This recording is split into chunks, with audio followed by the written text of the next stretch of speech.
ओम शांति। आज 12 नवंबर 2024 की बाबा की साकार मुरली है। मुरली के महावाक्य हैं, मीठे बच्चे, बाप आए हैं तुम बच्चों का श्रृंगार करने। सबसे अच्छा श्रृंगार है पवित्रता का। प्रश्न है, पूरे 84 जन्म लेने वालों की मुख्य निशानी क्या होगी? उत्तर है, पहला, वह बाप के साथ साथ टीचर और सद्गुरु तीनों को याद करेंगे। ऐसे नहीं बाप याद आए तो टीचर भूल जाए। जब तीनों को याद करे तब ही कृष्णपुरी में जा सके, अर्थात आदि से पाठ बजा सके।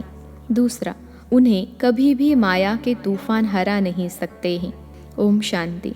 बाप पहले बच्चों को कहते हैं, यह भूल तो नहीं जाते हो, हम बाप के आगे, टीचर के आगे और सद्गुरु के आगे बैठे हुए हैं।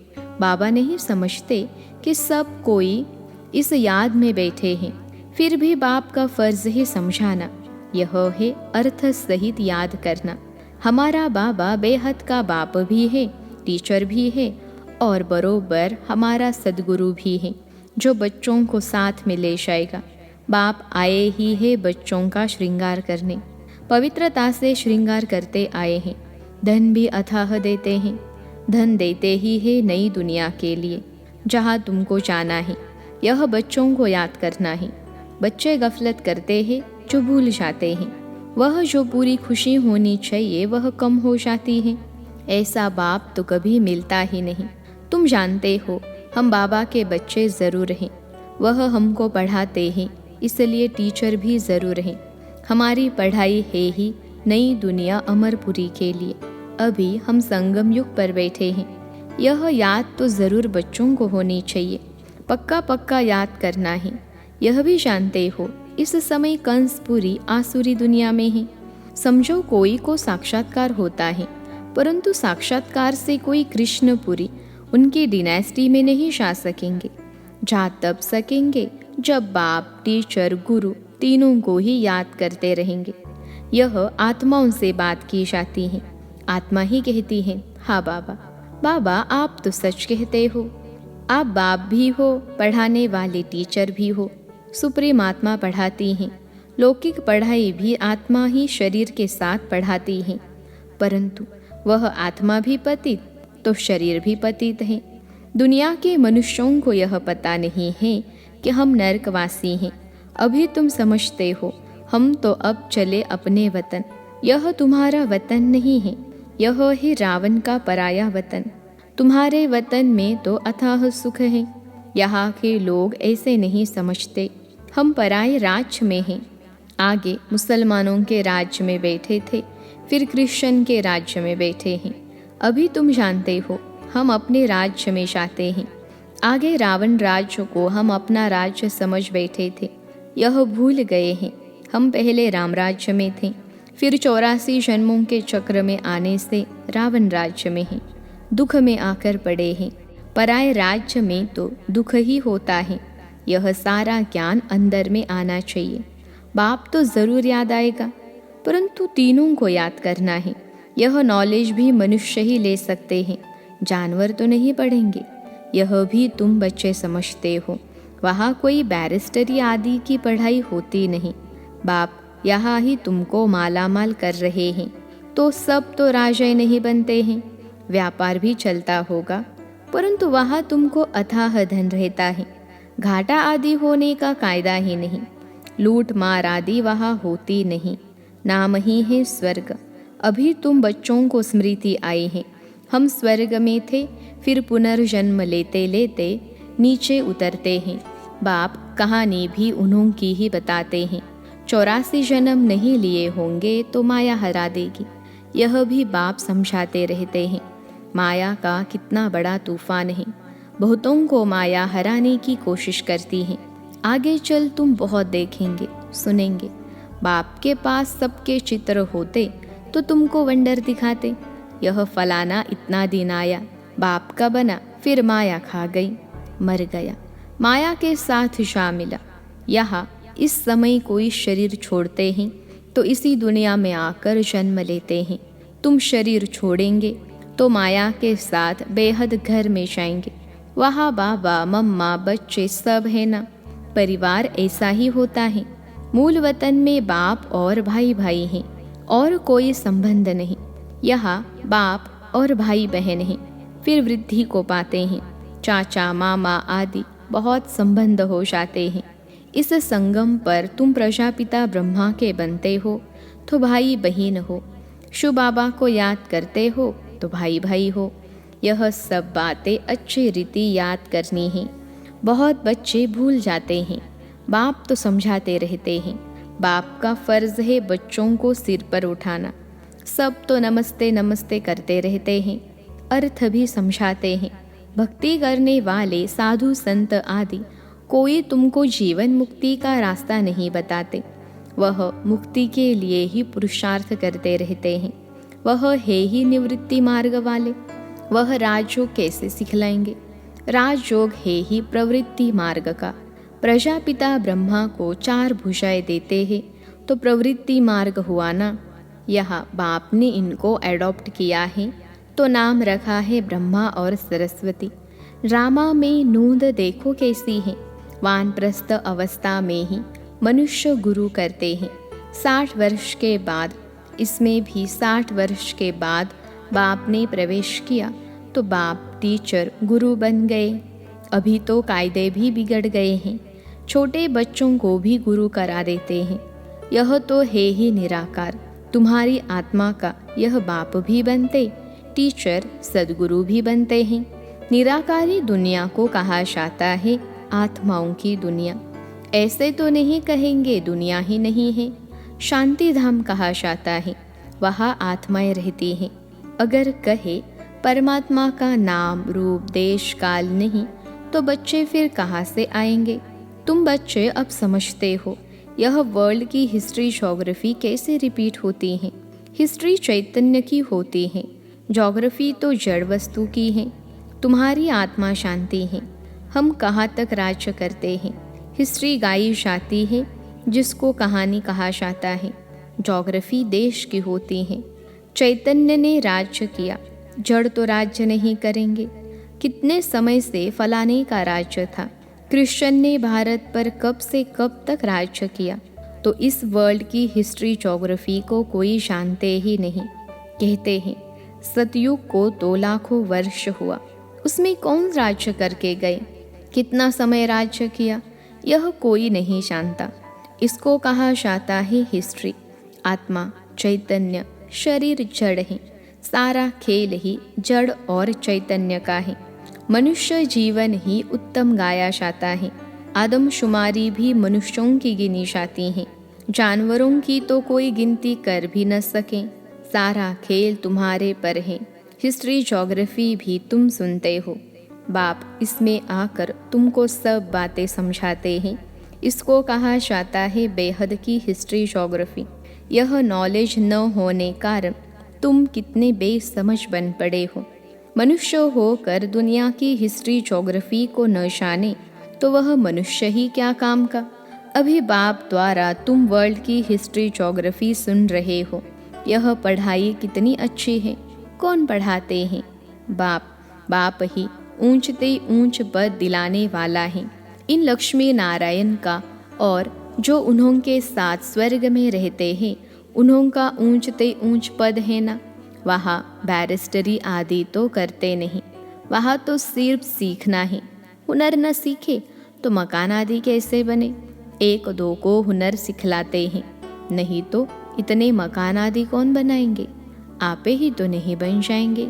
यह सब राज अभी तुम बच्चों की बुद्धि में भी नंबरवार पुरुषार्थ अनुसार रहते हैं। तुम जानते हो यह चक्र फिरता रहता है। इतना समय हम राज्य करते थे, फिर रावण के राज्य में आते हैं। रावण को इन बातों का पता नहीं है कि हम रावण राज्य में हैं।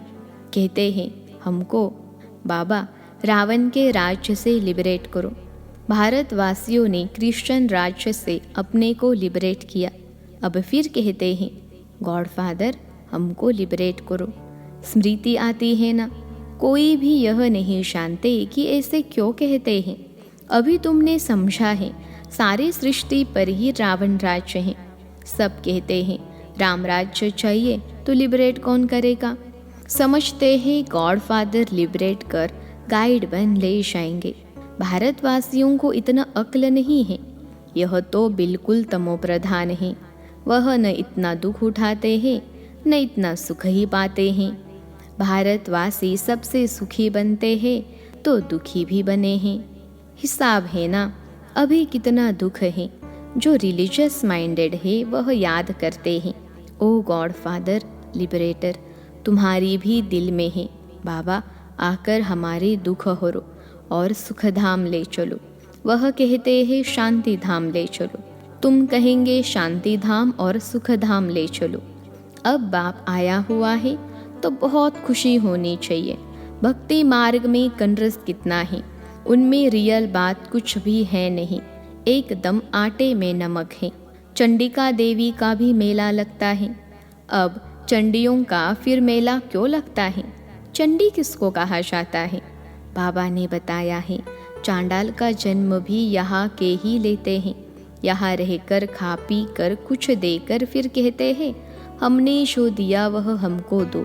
हम नहीं मानते, संशय पड़ जाता है तो वह क्या जाकर बनेंगे। ऐसी चंडिका का भी मेला लगता है। फिर भी सतयुगी तो बनते हैं ना। कुछ समय भी मददगार बने तो स्वर्ग में आ गए। वह भक्त लोग तो जानते नहीं, ज्ञान तो कोई के पास है नहीं। वह चित्रों वाली गीता है, कितना पैसा कमाते हैं। आजकल चित्रों पर तो सब आशिक होते हैं, उसको आर्ट समझते हैं। मनुष्यों को क्या पता देवताओं के चित्र कैसे होते हैं। तुम असल में कितने फर्स्ट क्लास थे, फिर क्या बन गए हो? वहाँ कोई अंधा काना आदि होता नहीं। देवताओं की नेचुरल शोभा होती है, वहाँ नेचुरल ब्यूटी होती है। तो बाप भी सब समझा कर फिर कहते हैं बच्चे बाप को याद करो। बाप भी है, टीचर सदगुरु भी है। तीनों रूप में याद करो तो तीनों वर्षे मिलेंगे। पिछाड़ी वाले तीनों रूप में याद कर नहीं सकेंगे, फिर मुक्ति में चले जाएंगे।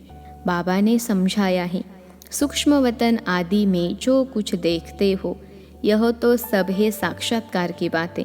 बाकी हिस्ट्री ज्योग्राफी सारी यहाँ की हैं।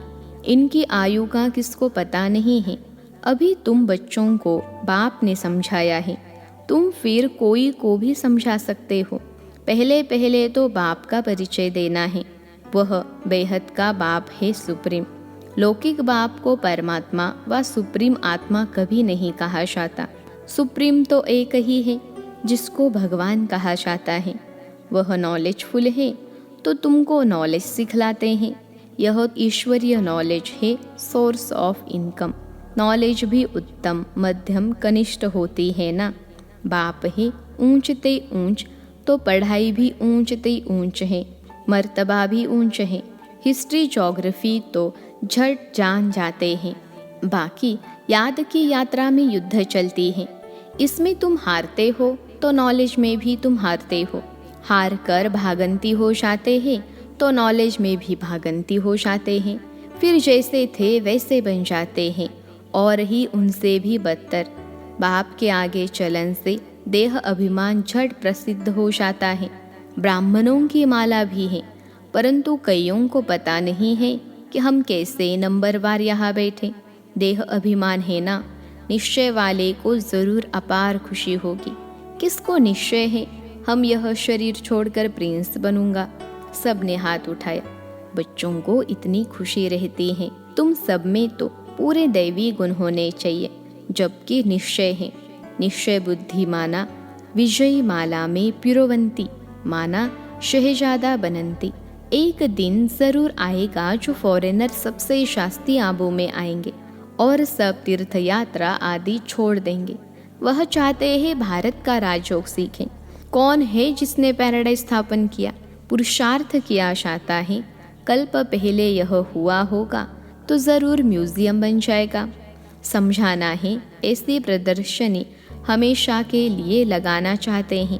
4-5 वर्ष के लिए लीज पर भी मकान लेकर लगा सकते हैं।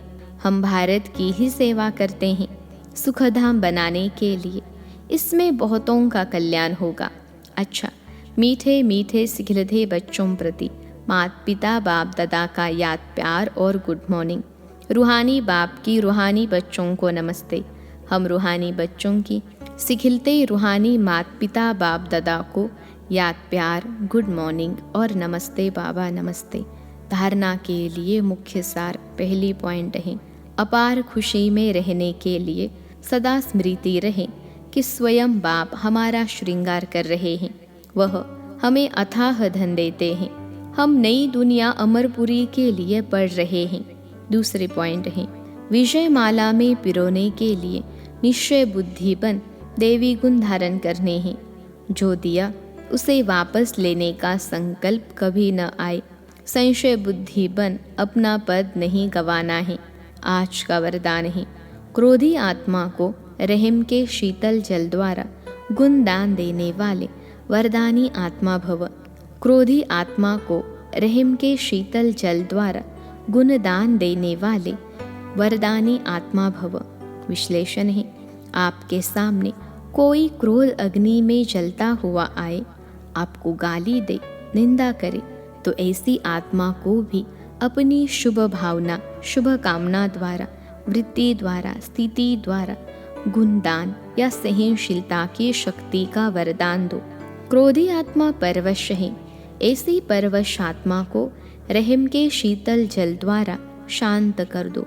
यह आप वरदानी आत्मा का कर्तव्य है। चैतन्य में जब आप में ऐसे संस्कार भरे हैं, तब तो जड़ चित्रों द्वारा भक्तों को वरदान मिलते हैं। आज का स्लोगन है, याद द्वारा सर्व शक्तियों का खजाना अनुभव करने वाले ही शक्ति संपन्न बनते हैं। याद द्वारा सर्व शक्तियों का खजाना अनुभव करने वाले ही शक्ति संपन्न बनते हैं। अच्छा, ओम शांति।